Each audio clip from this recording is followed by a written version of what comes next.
अचानक केव्हाही तुम्हाला जरी डोसा खायची इच्छा झाली ना, तरी तुम्ही घरच्या घरी अगदी 15 मिनिटात हा डोसा बनवू शकता।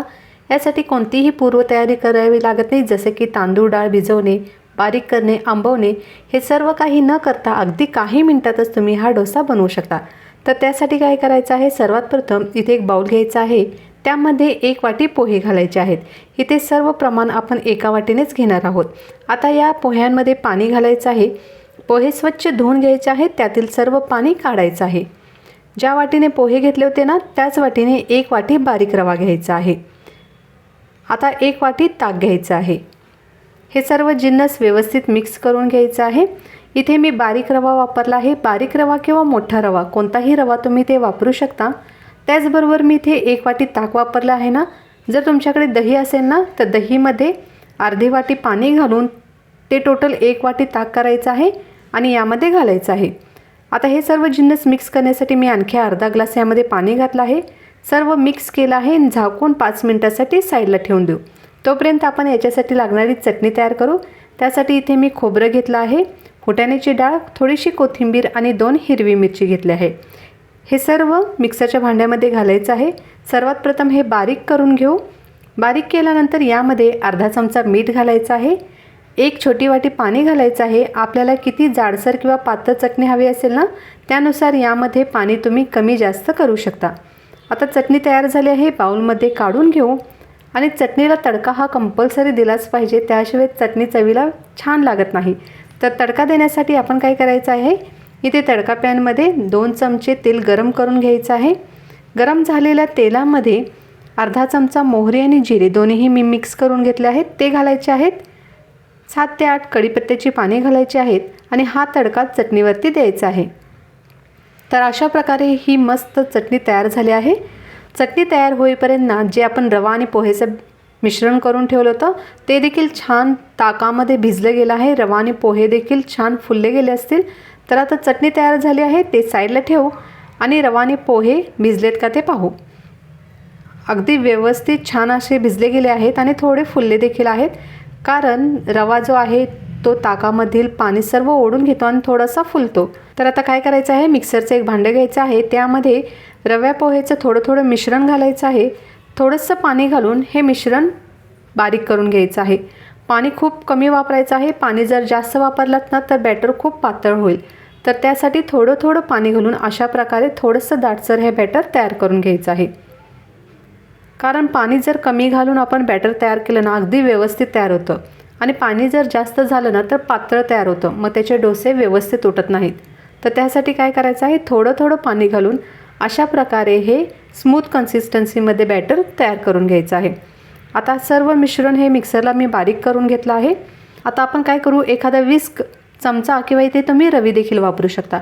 यापैकी कोणतीही एक वस्तू तुम्ही ते वापरून ना हे बॅटर छान असं फेटून घेऊ शकता। 5 मिनिटांसाठी हे बॅटर एकसारखं छान फेटून घ्यायचं आहे। यामुळे काय होईल, यामध्ये हवा तयार होईल आणि जो डोसा तयार होतो ना, तो एकदम स्पंजी असा जाळीदार डोसा तयार होतो। तर तुम्ही व्हिडिओमध्ये पाहू शकता, पिठावरती थोडे थोडे छोटे छोटे बबल्स आले आहेत। परफेक्ट असेच बबल्स आणखी थोडे आले पाहिजेत। यासाठी काय करायचं आहे, 2 मिनिटांसाठी बॅटर आणखी एकदा फेटून घ्यायचं आहे। टोटल 5 मिनिटांसाठी हे बॅटर छान असं फेटून घ्यायचं आहे। बॅटर फेटून झाल्यानंतर यामध्ये 1 चमचा मीठ घालायचं आहे। मीठ घातल्यानंतर व्यवस्थित मिक्स करू। जो डोसा आहे तो हलका आणि जाळीदार तयार होण्यासाठी यामध्ये पाव चमचा खाण्याचा सोडा घालायचा आहे। सोडा ॲक्टिवेट होण्यासाठी यावरती 1 चमचा पाणी घालायचं आहे। यामुळे काय होतं, सोडा पटकन ॲक्टिवेट होतो आणि जो डोसा तयार होतो तो छान जाळीदार तयार होतो। सोडा घातल्यानंतर देखील व्यवस्थित मिक्स करून घेऊ। गॅसवरती नॉनस्टिक तवा गरम होण्यासाठी ठेवला आहे। आता अशा प्रकारे हे परफेक्ट इडलीचं जसं बॅटर असतं तसं बॅटर हे तयार झालं आहे। तवा जो आहे तो खूप जास्त गरम नसावा। तवा कोमट असतानाच काय करायचं आहे, त्याच्यावरती थोडंसं तेल लावून ते पुसून घ्यायचं आहे। 2 पळी हे बॅटर याच्यावरती घालायचं आहे आणि गॅस आता मोठ्या आचेवरती चालू करायचा आहे। व्हिडिओमध्ये तुम्ही पाहू शकता, बॅटर तव्यावरती घातल्या लगेच याच्यावरती जाळी येण्यास सुरुवात झाली आहे। एकदम छान अशी जाळी पडते। वरून अर्धा चमचा तेल घालायचं आहे। डोशाची जी वरची बाजू आहे ती पूर्णपणे सुकली गेली ना तरच पलटायची आहे, व्यवस्थित सुकू द्यायची आहे। आता पलटून घ्यायचं आहे आणि तुम्ही पाहू शकता, अगदी छान सोनेरी रंगावरती हे डोसे भाजले जातात आणि खूप जाळीदार असे हे स्पंज डोसे तयार होतात. आता व्हिडिओमध्ये तुम्ही पाहू शकता किती छान जाळी पडली आहे. आता हा डोसा साईडला ठेवून देऊ. दुसरा डोसा तव्यावरती घालत असताना गॅसची फ्लेम लो फ्लेमवरती करायची आहे. डोसा व्यवस्थित पसरून घ्यायचा आहे. आता गॅस मोठ्या फ्लेमवरती चालू करायचा आहे आणि दोन्ही साईडने छान सोनेरी रंगावरती भाजून घ्यायचे आहेत. अतिशय कमी वेळामध्ये कोणतीही पूर्वतयारी न करता हा इतका छान स्पंज डोसा तयार होतो आणि बनवण्यासाठी देखील अतिशय कमी वेळ लागतो. सकाळी तुम्हाला मुलांना जरी डब्याला द्यायचं असेल तर तुम्ही काय करायचं आहे, जो बॅटर आहे तो रात्रीच बनवून फ्रीजमध्ये ठेवून द्यायचा आहे आणि सकाळी डोसे बनवायच्या आधी ना त्यामध्ये सोडा घालायचा आहे आणि तुम्ही डोसे बनवू शकता. अगदी कमी वेळामध्ये झटपट हे 15 ते 20 मिनटामध्ये जसे बाहेर दावणगिरी डोसे मिळतात ना, अगदी परफेक्ट तसेच हे स्पंज डोसे तयार होतात. एक नाही तर याच्यापासून जितके तुम्ही डोसे बनवाल ना ते सर्व असे छान जाळीदार तयार होतात. फक्त गॅसची फ्लेम तेवढी लक्षात ठेवायची आहे. बॅटर घालत असताना लो फ्लेमवरती, बॅटर घालून झाल्यानंतर हाय फ्लेमवरती करायचं आहे आणि दोन्ही साईडने छान सोनेरी रंगावरती अशा प्रकारे भाजून घ्यायचे आहेत. आता इथे डोसे तयार झाले आहेत. आता हे तुम्ही गरमागरम डोसे लोणीबरोबर देखील खाल्लात ना तरी देखील खूप छान लागतात. त्याबरोबर चटणी तर आहेच. आता मी हे डोसे तुम्हाला फोल्ड करून दाखवते. इतके सॉफ्ट असे तयार झालेत ना की त्याला तुम्ही कितीही फोल्ड केलात ना कोणत्याही प्रकारे तुकडा पडणार नाही किंवा त्याला चीर देखील जाणार नाही.